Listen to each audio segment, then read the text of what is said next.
You're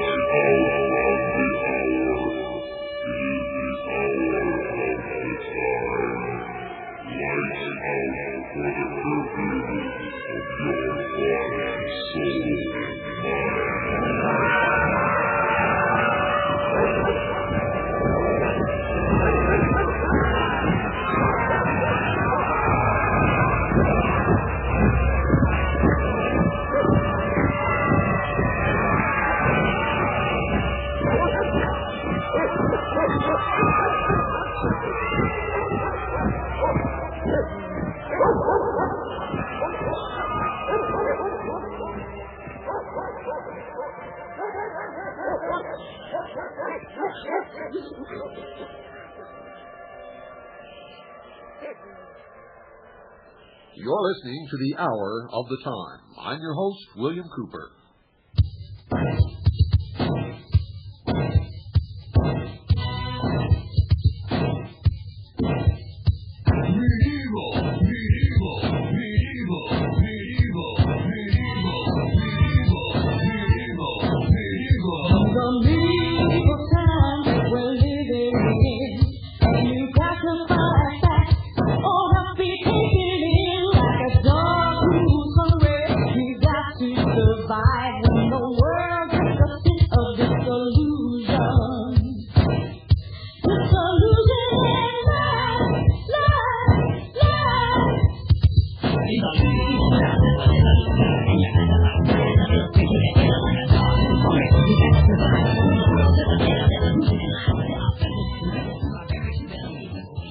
Tonight, folks, you're going to hear a presentation entitled New World Disorder, written, performed, and produced by Roy J. Giampaoli, originally for KNUD, Redwood Community Radio.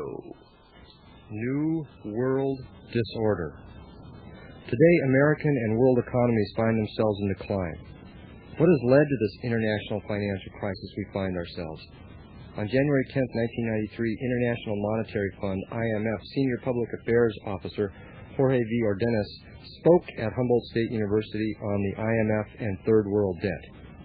This investigator asked how the systematic looting of America's savings and loans, the Bank of Credit and Commerce International, BCCI scandal, and the Banca Nacional del Lavoro, BNL fiasco, a.k.a. Iraqgate, and the Bush administration illegal arming of Saddam Hussein has impacted on the IMF and Third World debt.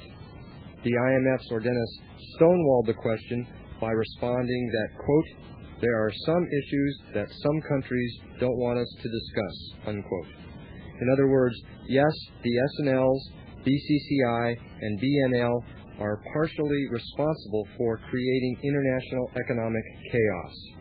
Stan Strachan, editor and publisher of National Mortgage News, on one aspect of this multifaceted debacle, and Pete Bruton tying the SNLs to CIA covert operations.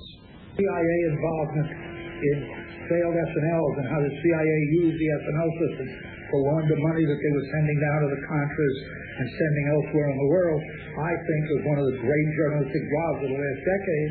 There's been a lot of people who have said that Bruton's stuff was imaginary or exaggerated. I don't think it was exaggerated at all. I think the congressional findings on those stories were a joke. They asked the head of the CIA, did you do anything wrong? And he said no, and they said, thank you very much, you're excused. And I mean, that to me is not a congressional investigation. That's a congressional whitewash. Turning to Mother Jones Magazine, September-October 92, and George Bush Jr.'s connections through the ownership of Harken Energy. Harken went public and made a $25 million stock offering in 1987, which was underwritten by a Little Rock, Arkansas brokerage house, Stevens Inc., which placed the Harken stock offering with the London subsidiary of Union Bank, a bank that had surfaced in the scandal that resulted in the downfall of the Australian Labour government in 1976 and later in the Nugan Hand Bank scandal. It was also Union Bank, according to congressional hearings on international money laundering, that helped the now notorious BCCI skirt Panamanian money laundering laws by Ferdinand Marcos to stash 325 tons of Philippine gold around the world. Stevens Inc. also helped introduced the BCCI virus into U.S. banking in 1978 when it arranged the sale of Bert Lance's National Bank of Georgia to BCCI frontman Gates Perone. The head of Jackson Inc., Jackson Stevens, was a member of President Bush's exclusive 100 team, or Team 100, a group of 249 wealthy individuals who have contributed at least $100,000 each to the GOP's presidential campaign committee. Jackson Stevens also funneled BCCI funds to Hillary Rodham Clinton's Arkansas law firm. Now can be seen how these power brokers play both ends of the street. 4+ years ago, Washington withheld the truth about the savings and loan crisis until after the November elections. Now experts fear the same thing may be going on with the nation's banks. This from the San Francisco Examiner, This World 8/30/92 story, December surprise. The delay in closing insolvent S&Ls before 1989 accounted for $66 billion of the estimated final tab of $2 trillion. We now know how the cover-up happened in 1988 when the regulators hid the S&L debacle. That year, the chief culprit was Federal Home Loan Bank Board Chairman M. Danny Wall. Wall frantically sold off 220 S&Ls under the Southwest Plan. Tim Anderson of Nacon Banking Consultants says, M. Danny Wall was 100 times more powerful than our North ever was. M. Danny Wall continuously lied to Congress on how bad the issue was. But they could never go after M. Danny Wall because before M. Danny Wall became chairman of the Federal Home Loan Bank Board, he was a senior staff member of the Senate Banking Committee. He basically was Jake Garn's speechwriter out of Jake Garn's office and a member of the Senate Banking Committee. So the chairman of the Federal Home Loan Bank Board was a former Senate staffer. That's a pretty good jump in your job description. But he knew way too much on many senators, much more than just the Keating Five. So a deal was cut in August that M. Danny Wall, who had failed miserably as chairman of the Federal Home Loan Bank Board, would be rewarded by being the chairman of the new surviving agency, the succeeding agency. The Federal Home Bank Board was being dissolved, and the Office of Supervision would be the new agency. Returning to the 8/30/92 Examiner, and this time around, the administration's point man was Timothy Ryan, who was appointed director of the Treasury Department's Office of Thrift Supervision in 1990. Ryan began his career in politics working for CREEP, the Republican Party's campaign to re-elect the president in 1972.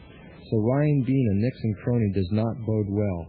If the S&L debacle taught us any lesson, it is this: delay in the takeover of an ailing bank often adds substantially to the ultimate cost. When the Bank of New England, which regulators kept open in 1991, long after it had become insolvent, the delay swelled the bailout cost to $2.5 billion. As an indirect result of the financial shenanigans, since July 1990, 476,000 New England jobs have been eliminated. That's 30% of the nation's total workforce, according to the Wall Street Journal. From the information presented so far, it can be seen how the insiders abuse the process. But what underlying theme allows the unbridled control of our laws, and how is this accomplished? A number of books and authors point to bankers, industrialists, and politicians as being responsible. Eustace Mullins, in A Study of the Federal Reserve, states that economic manipulation of our financial institutions can be traced back to last century. Mullins points out the origin as London 1869, when Anthony Drexel and J.P. Morgan made a deal with Europe's N.M. Rothschild to control U.S. banking. Hello, folks. This is William Cooper for Swiss America Trading. As you know, a fire has caused us to move from WWCR to WRNO. When our friends at Swiss America Trading heard about the fire, they went right to work finding us another place to broadcast. And just within a matter of hours, this new station was found, thus making it possible for this program to continue to get the truth out to the world. The people at Swiss America Trading stand behind this program, and I would like for you to stand behind them. Swiss America Trading deals in protecting their clients through non-confiscatable, non-reportable hard assets. Now, you've heard me inform you about the trouble this country is in, both politically and financially, and folks, the time to act is now. Call the experts at Swiss America Trading at 1-800-289-2646. That's 1-800-289-2646, and have them show you how to protect yourself. Call 1-800-289-2646. That's 1-800-289-2646. Mention my name, William Cooper, for a free newsletter on protecting your future. By protecting your future, you're keeping the future of this program and freedom for the world alive. Call today, 1-800-289-2646. That's 1-800-289-2646.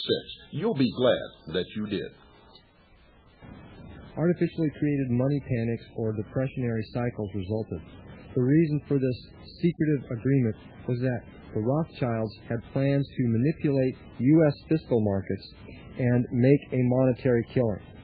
Because of the establishment of the independent sub-treasury system, later to become the U.S. Federal Reserve, these cycles were created in 1873, 1893, and 1907, causing widespread suffering and arousing the public to demand that Congress enact legislation to prevent the recurrence.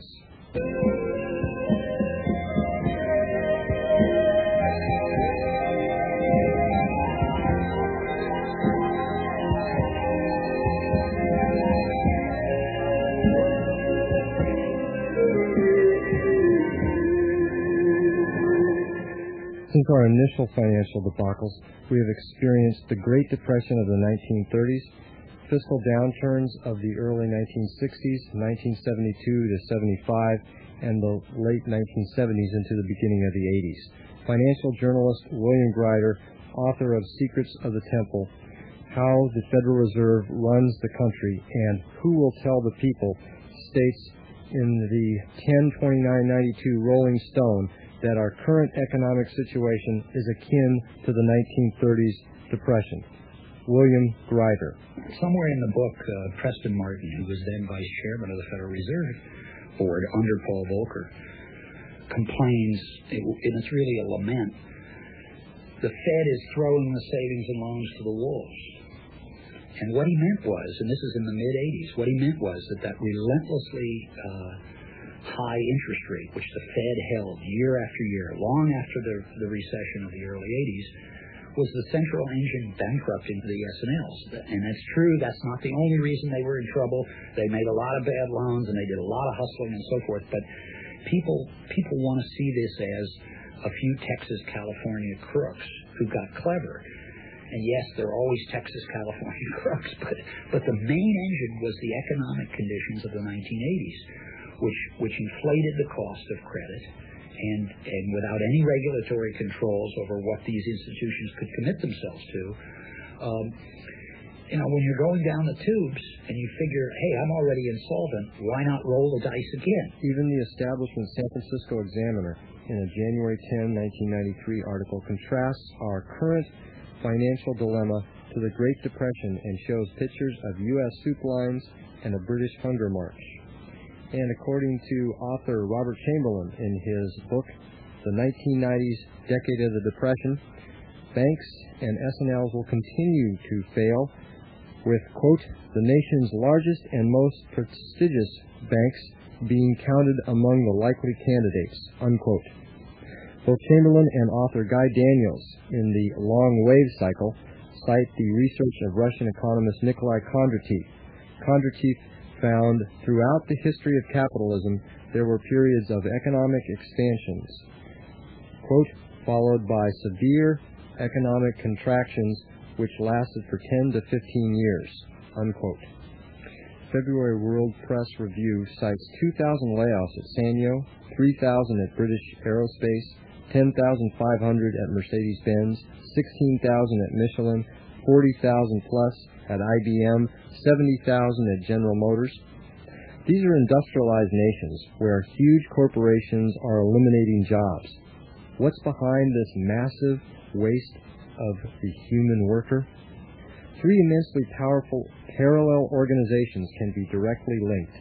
They are the Council on Foreign Relations, CFR, the Bilderberg Group, and the Trilateral Commission. CFR was founded in 1921 after the U.S. rejected the League of Nations. Its founders included J.P. Morgan, John D. Rockefeller, Paul Warburg, Edward M. House, Jacob Schiff, and Otto Kahn. According to the book, Ending the Deception, CFR was founded for the purpose of controlling American foreign policy for the benefit of the international bankers. Since then, their goals have magnified considerably. Quote, the goal is to create a new world order or world socialist superstate, unquote, i.e., a totalitarian fascist regime. In 1954, the first Bilderberg Group conference was held in The Hague, Netherlands, with strict secrecy and security. Its aim is to influence national policies and international affairs. Then, in 1972, the Trilateral Commission was founded by David Rockefeller. The conservative Spotlight newspaper says that, quote, trilateralism is an offshoot of Bilderbergism and world dominance via global financial manipulation. Control the world leaders in the interest of power, profits, and greed, unquote, are the goals. Who are these power brokers that control the world? By perusing the CFR June 1990 annual report, many past and present power mongers can be discerned. The list reads like the who's who of the war hawks, influence peddlers, and disinformation disseminators. David Rockefeller, former chairman, Chase Manhattan Bank and CFR and currently Trilateral Commission chair. Robert S. McNamara, former World Bank president and U.S. Secretary of Defense. Dwayne O. Andrus, former U.S. Interior Director and chair, CEO, Archer Daniels Midland Company. Anthony M. Solomon, chairman, S.G. Warburg Inc. and former president, New York Federal Reserve Bank. William H. Donaldson, chairman, New York Stock Exchange. George M. Keller, chairman and CEO, Chevron Corporation. Thomas V. Jones, chairman and CEO, Northrop Corporation. Peter R. Kahn, CEO, Dow Jones Corporation. Mortimer B. Zuckerman, owner-publisher of U.S. News and World Report, New York Daily News, and Atlantic Magazine. Paul A. Volcker, former chairman of the Federal Reserve, and current Federal Reserve Board Chair Alan Greenspan are among the most prominent persons topping the CFR economics list. Inside Job author Stephen Pizzo on Alan Greenspan.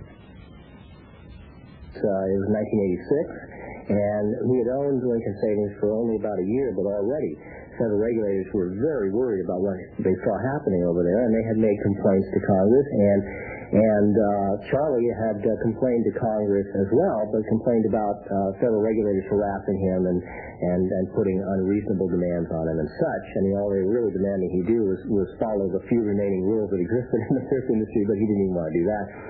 So there were hearings of the House Banking Committee, and Alan Greenspan came and testified on behalf of Charles Keating. He was under Charles Keating's employ at the time. Keating had hired him as a consultant for him, and he had written a letter to Congress and had also written a letter to Ed Gray, who was the chairman of the Federal Home Loan Bank, the chief S&L regulator for the country at the time, saying basically, the trouble with you, Ed, is you worry too much. Everything's fine at Lincoln. It's one of the best shops in the country, and it's the future for this industry.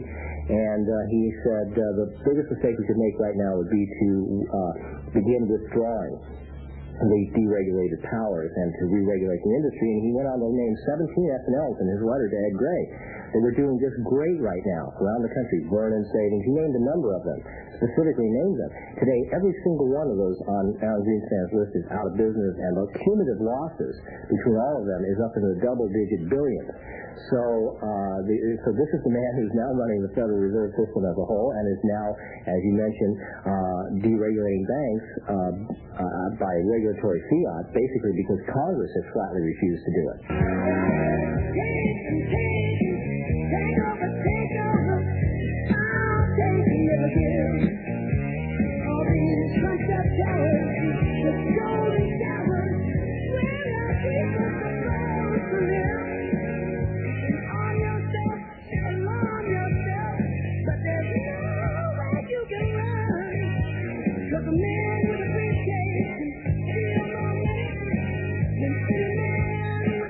William Grider on the Federal Reserve from Secrets of the Temple, quote, "The Fed was the operating center for a mysterious network of unseen but awesomely powerful people who were manipulating the society for their own purposes, world domination." In the 1970s, as inflation accelerated, the dark theories about the Fed thrived anew. Disseminated in scores of homemade newsletters and privately published books, when Paul Volcker was confirmed by the Senate Banking Committee in August 1979, a citizens group from Virginia had testified against him, noting his connections with the top-secret Bilderberg Conference, David Rockefeller's Chase Manhattan Bank, CFR, and the Trilateral Commission, all of them staples in the popular theories of one world conspiracy, unquote.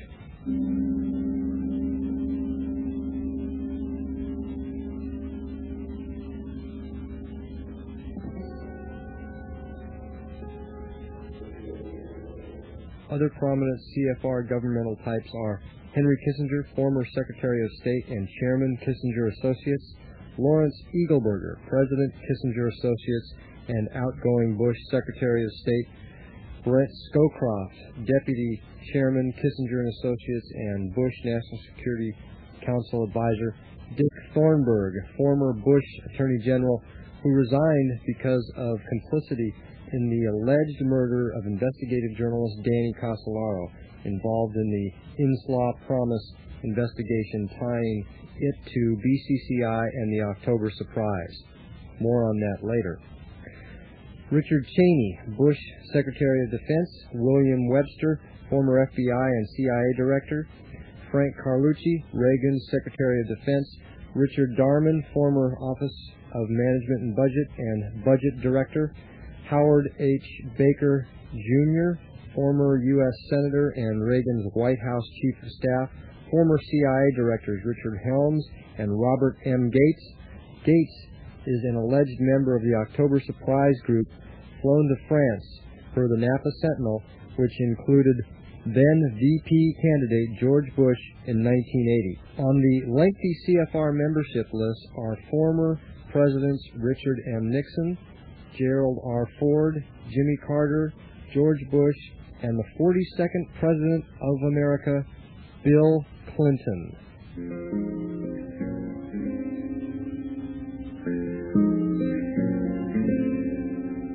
Now that President Clinton's true allegiance is known, his key appointments, CFR affiliations, should also be spelled out. Warren M. Christopher, Secretary of State. Leslie Aspen, Jr., Secretary of Defense. Anthony Lake, National Security Advisor. R. James Woolsey, Director of Central Intelligence, and lawyer for Israeli disinformation specialist Michael Ledeen.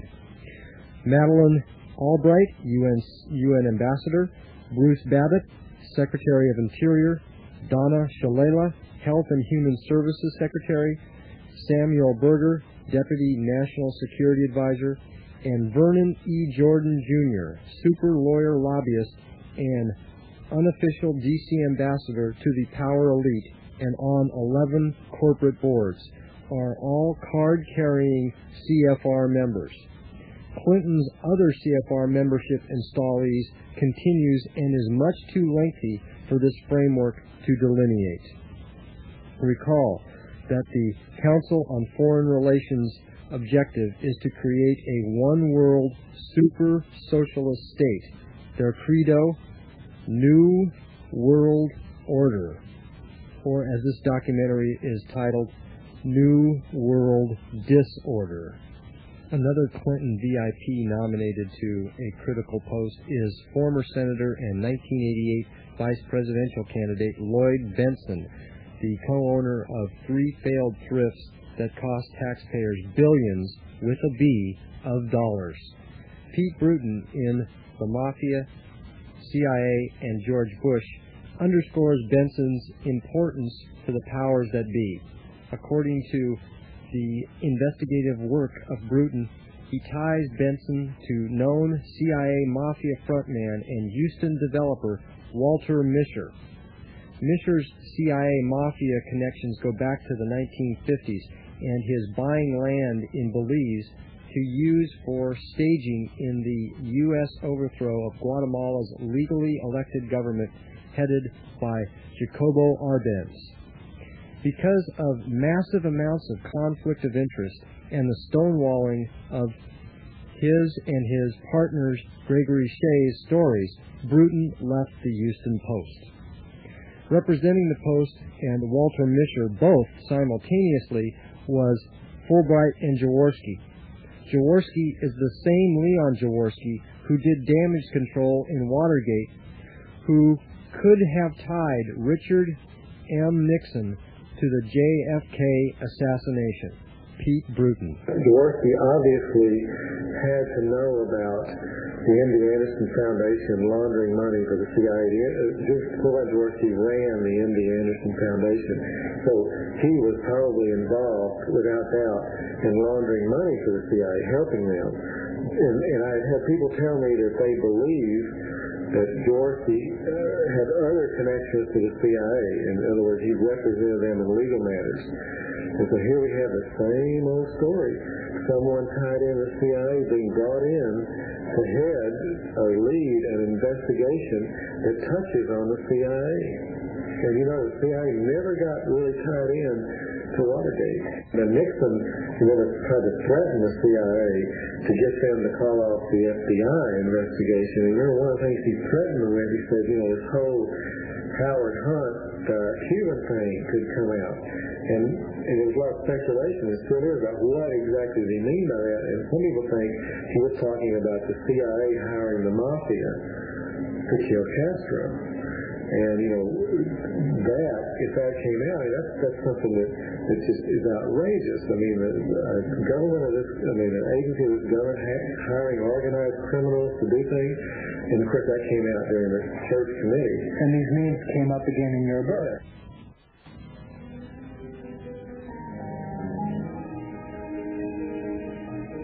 The disinformation continues to emanate from the establishment.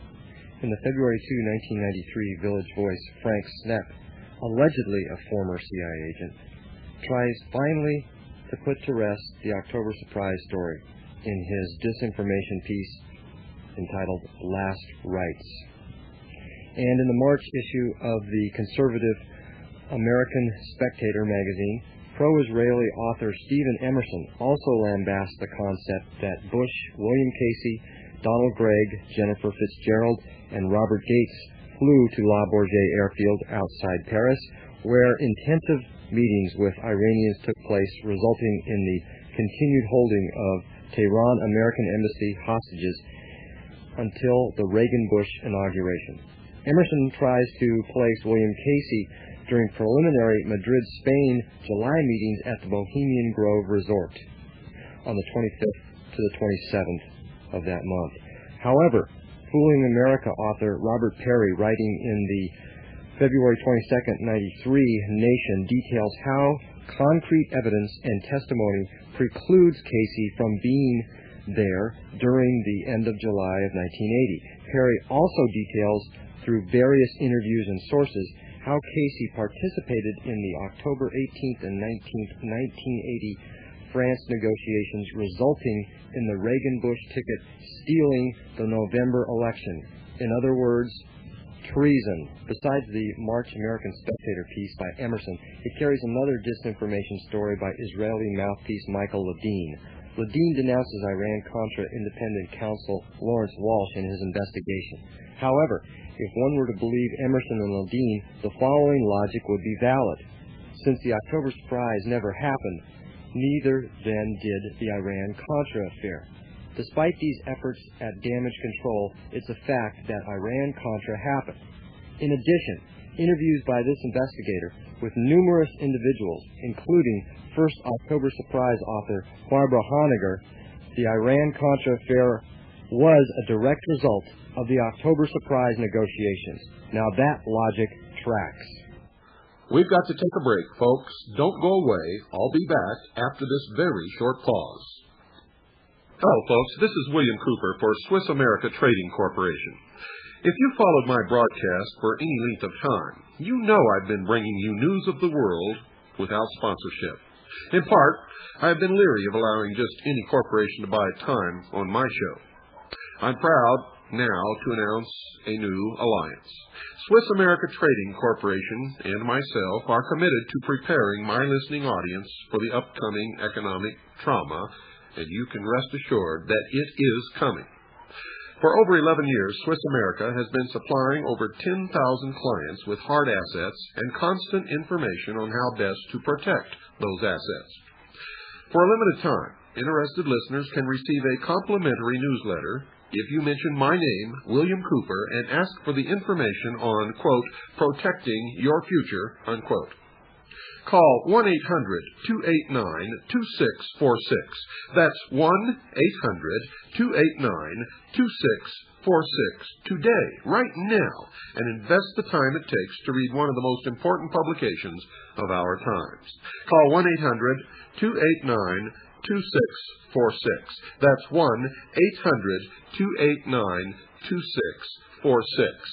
You'll be glad that you did.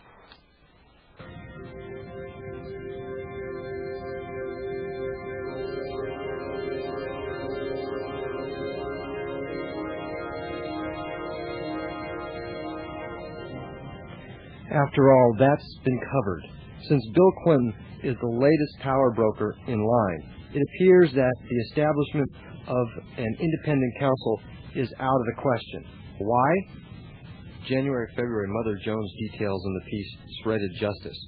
Before leaving office, the Bush administration Department of Justice went on a wholesale destruction of incriminating evidence files in the Inslaw affair, their BCCI-CIA involvement, and the BNL Iraqgate fiasco, implicating the stonewalling former Attorneys General Edwin Meese, Dick Thornburg, and William Barr. If a proper and thorough investigation were enacted, the domino effect of guilt would result in not only the conviction on treason and more of George Herbert Walker Bush, but Ronald Reagan, Gerald R. Ford, and Richard M. Nixon would all have to be prosecuted for crimes against the Constitution and the country. There was the 1992 Christmas Eve blanket pardoning of culpable Iran-Contra figures by Bush to try and cover his tracks. Former officer of naval intelligence and author of Behold a Pale Horse, William Cooper, on George Bush's participation in international drug running. Bush has, every time any legitimate investigation into the source of drugs has been conducted, George Bush's name has emerged during the investigation. And every time they get to a certain point where they're just about ready to open up the whole can of worms,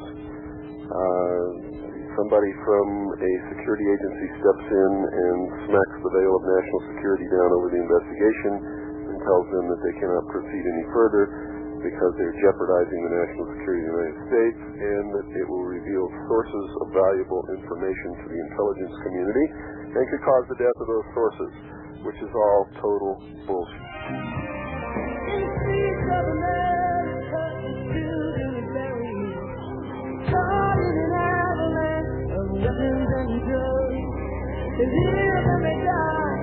In the bowels of the business that disguised as a war between sweat and the blood, and there is the need to keep something secret.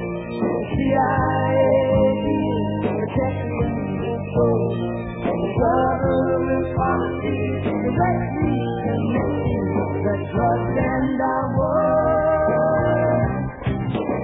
The world doesn't mean Not only is the CIA involved in international drug running, money laundering, and arms dealing in this hemisphere, it appears it has spread to vast areas in Africa, Western and Eastern Europe as well since the fall of communism. This is in addition to what Alfred W. McCoy documents in The Politics of Heroin, CIA complicity in the international drug trade, and the agency's role in the Golden Triangle. The San Francisco Chronicle ran a two-part story, December 17th and 18th of '92, on the depth of the illicit activities. The feature's two-day spread, entitled Drug Rings Thrives as Europe Opens International Orders and Drug Trade Feeds World's Rebellions. The articles detail the breadth of worldwide heroin and cocaine smuggling, money laundering, and the arms dealing network. It's a truly disgusting scenario, and the implications are far-reaching. So we have the world being engulfed in never-ending war or low-intensity conflicts in conjunction with financial manipulation and the widening of the international drug scourge.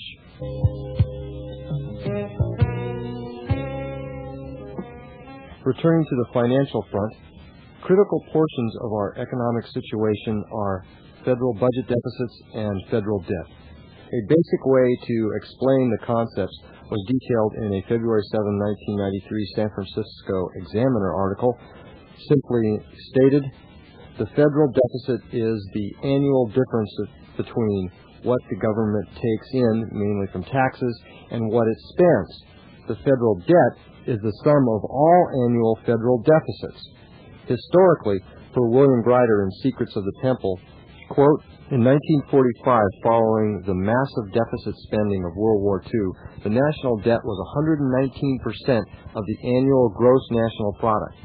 But the burden was shrinking dramatically as the post-war economy expanded robustly. By 1960, the debt was only 58% of the GNP. By 1969, it had fallen to 40%. In 1974, it was down to 35% of the nation's economic output. Then the historic trend was reversed. In 1975, for the first time since World War II, the national debt did not decline in relation to the economy. The new trend was mild at first, not nearly as dramatic as the debt generated in wartime, but an odd turn of events would aggravate it. A conservative government would assume power in the 1980s, and instead of moderating the fiscal imbalance as conservative governments were expected to do, it accelerated the trend. The government accumulated deficits much larger than before, and the national debt grew much faster than the economy. By 1984, the debt ratio would rise from a low of 35% to about 45% of the GNP, back above the level achieved in 1969.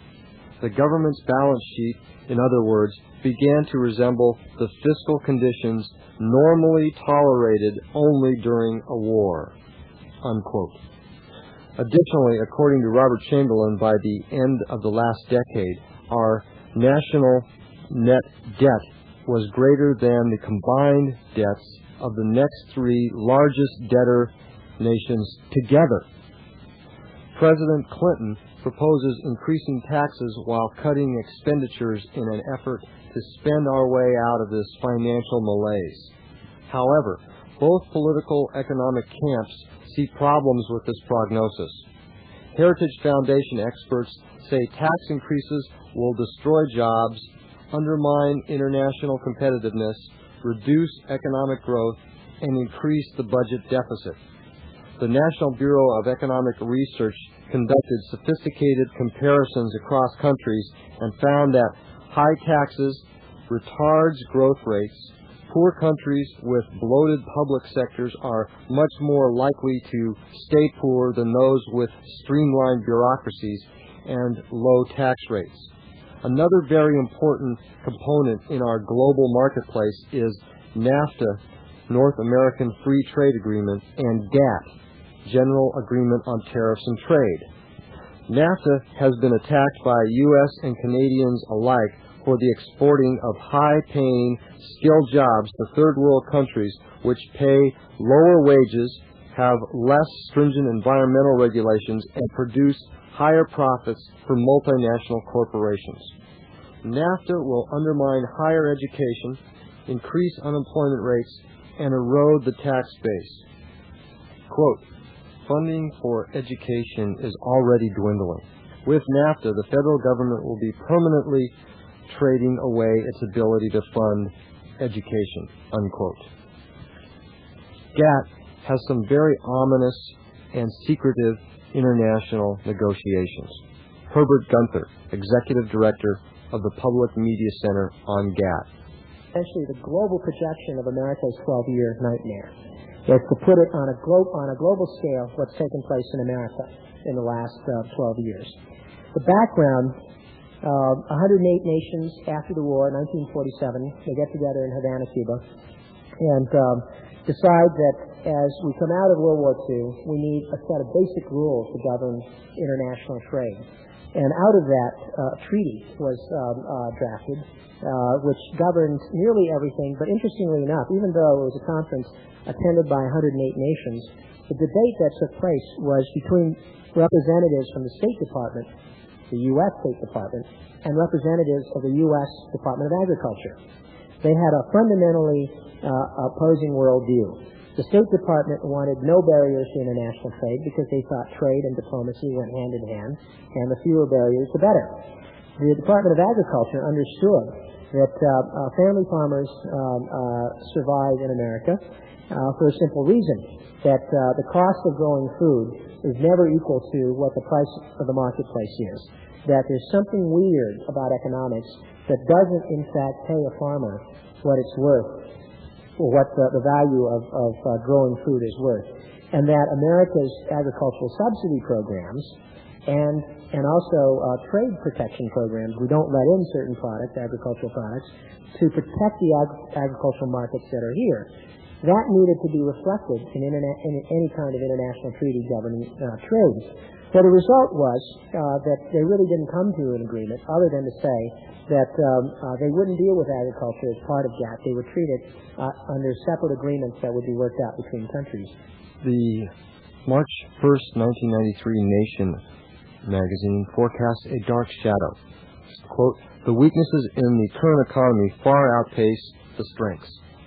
And unless President Clinton quickly adopts unconventional solutions to our chronic economic problems, his administration, like the Bush, Carter, and Ford administrations before it, is doomed to fail conventionally, unquote. Where's our positive indicators? What should be done? Roger Peace, author of A Just and Lasting Peace, the U.S. Peace Movement from the Cold War to Desert Storm, has some viable suggestions in this time of international constricting economies and workforce reductions. He addresses how not only is the civilian sector in dire straits, but that the world militaries are contracting as well. Roger Peace offers these ideas. How and where will tens of thousands of unemployed military personnel and military industrial workers be employed? What consumer goods can be profitably produced by transformed military industries? How can the economy be redirected to meet human needs? The cause of unmet needs lies in the nature of the capitalist economic system, designed primarily for corporate profitability.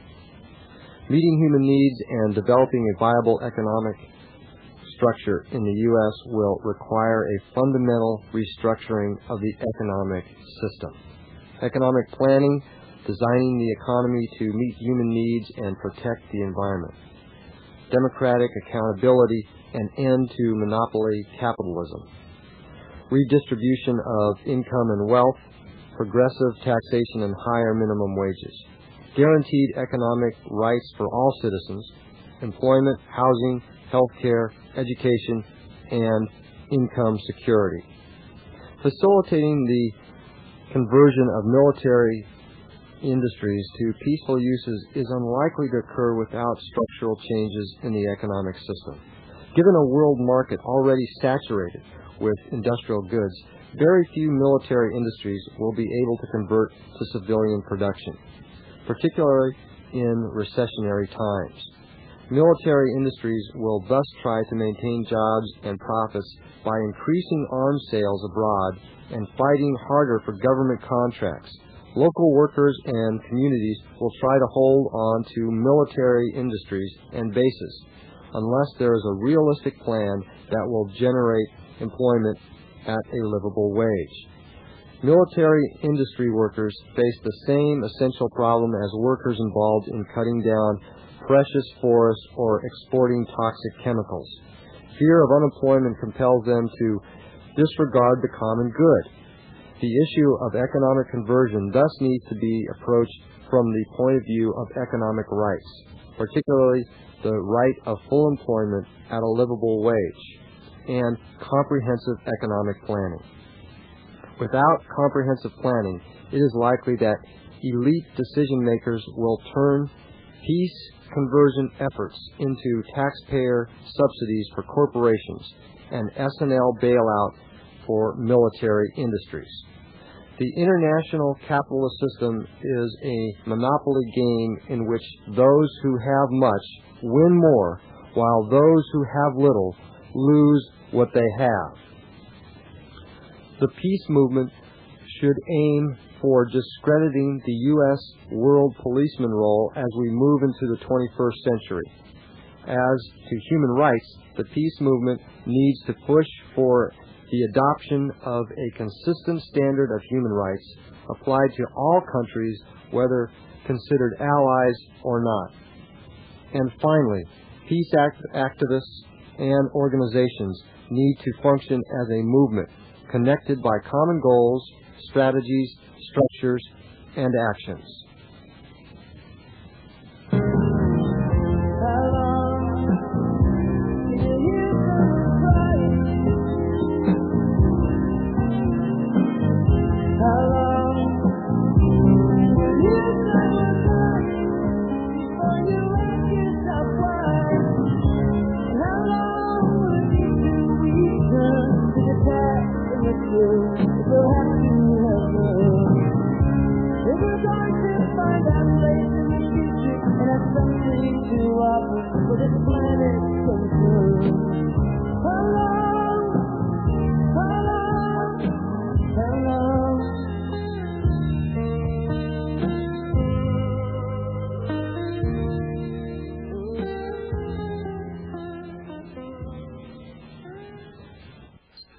And the beat goes on.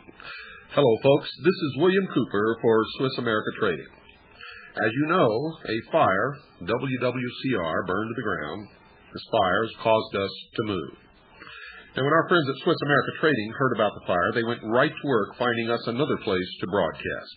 Within just a matter of hours, a new station was found, thus making it possible for this program to continue to get the truth out to the world. The people at Swiss America Trading stand behind this program, and folks, I want you to stand behind them. Swiss America Trading deals in protecting their clients through non-confiscatable, non-reportable hard assets and many other types of investments, many of which I have recommended on this program, and others that I don't know anything about. Now, you've heard me inform you about the trouble this country is in, both politically and financially. The time to act, folks, is now, not later, but now. Call the experts at Swiss America Trading at 1-800-289-2646. That's 1-800-289-2646, and have them show you how to protect yourself. Call 1-800-289-2646. That's 1-800-289-2646. And mention my name, William Cooper, for a free newsletter on protecting your future. By protecting your future, you're keeping the future of this program and freedom for the world alive. Call right now, today. Don't procrastinate. Call right now, 1-800-289-2646. That's 1-800-289-2646. You'll be glad you did.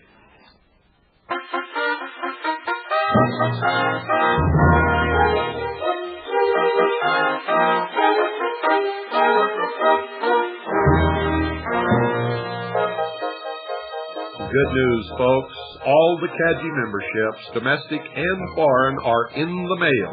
Every single membership that we've received is in the mail at this time. Watch your mailbox.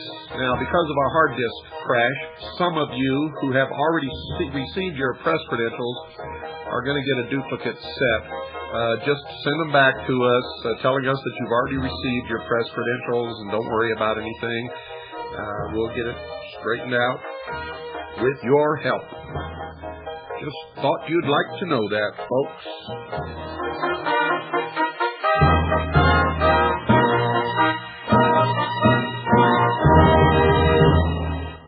Tonight's broadcast was entitled New World Disorder. It was written, performed, and produced by CAGI member Roy J.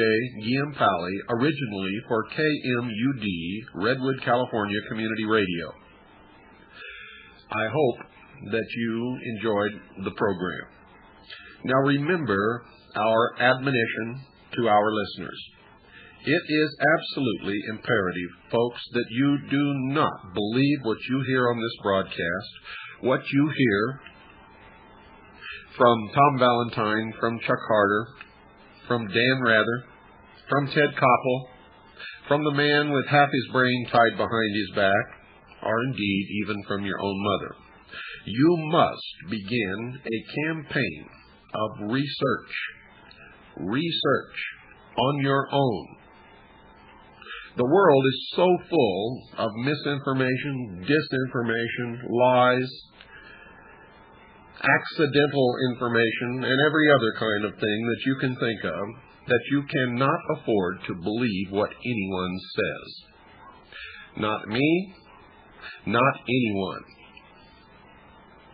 It is important that you verify everything that you hear on this program or any other program through your own hard work, your own efforts.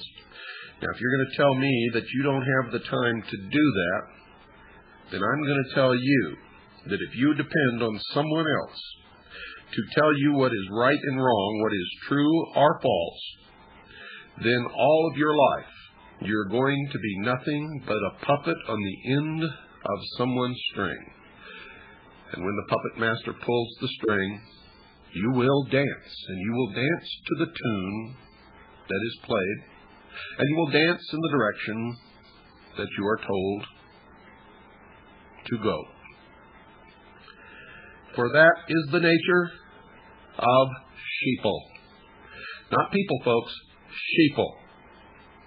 Real, intelligent people investigate everything. They believe nothing. They listen to everybody. They evaluate, they sift, they weigh. They're always searching for the truth. The truth is elusive at best, and those who do not bother to determine what is true and false through their own efforts are sheeple. Sheeple, human sheep.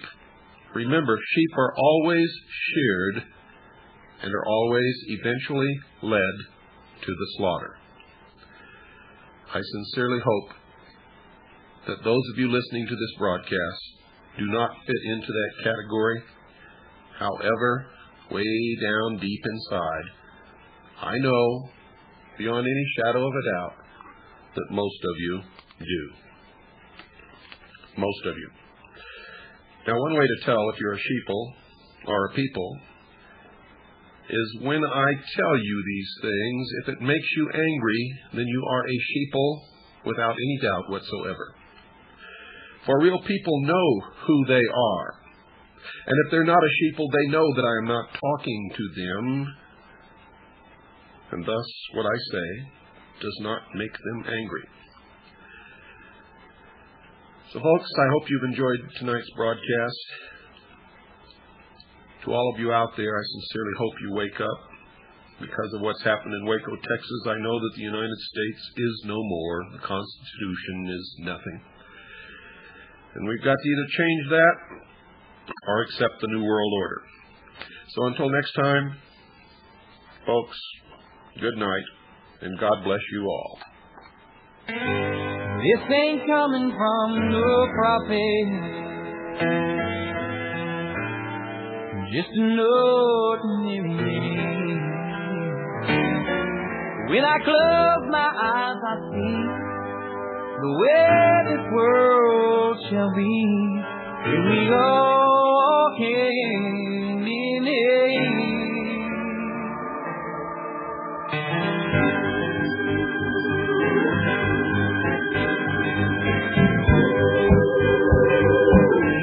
When the last child cries for a crust of bread, when the last man dies for just words that he said, when they're sheltered over the forest hedge, we shall be free. The last thing we notice is the color of skin, and the first thing we look for is the beauty within. When the skies and the oceans are blue again, we shall be free. We shall be free. We shall be free. And straight, walk round. We shall be free.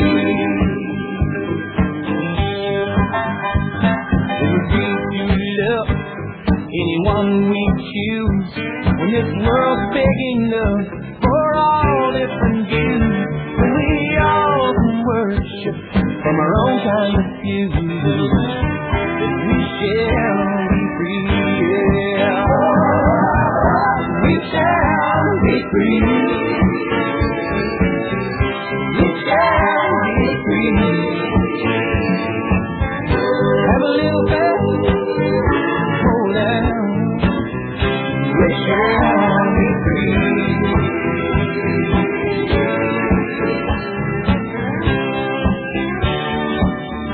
And then morning calls for the very last time, and nobody wants to stay behind. And there's only one race, the last man's time, and we shall be free. We shall be free. We shall be free.